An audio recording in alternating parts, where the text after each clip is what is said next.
Yes, I think it is increasingly likely that we will see some second round effects. We have already seen some signs on the inflation expectations front, where depending which measure you look at, some of the long-term measures are running a little bit above 2%. So I would say that's not as of yet a concern. But given how high headline inflation is likely to remain in coming months, we do think that long-term measures will drift somewhat further above 2%. The same time on the wage picture, the spot numbers have remained pretty low, around 2%. We did have a higher negotiated wage print for Q1 in the euro area, but there seem to be some one-off factors. But we do think that the underlying wage growth pace will firm in the second half of the year.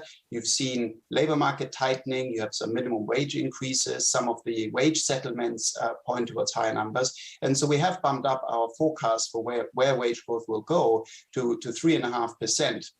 By the end of the year. So that's still quite a bit lower than where wage growth is running in the US and the UK. But of course, 3.5% for the euro area is actually quite a lot if you compare that to its history. Jari, if we look at this cocktail, higher wages being demanded, slowing growth, high inflation, none of it sounds very positive ultimately for medium-term trends in employment. At what point do we begin to see the strength of the labour markets crack, particularly in Anglo-Saxon economies?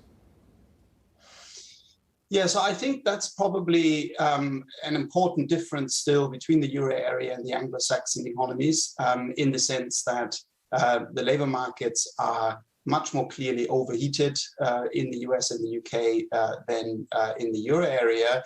And growth in the US, for example, is slowing below trend. And some of the recent indicators in the US have, of course, been on the softer side. So I think that's really the key question in the US. Whether the Fed can achieve a soft landing by reducing labor demand sufficiently to rebalance the labor market.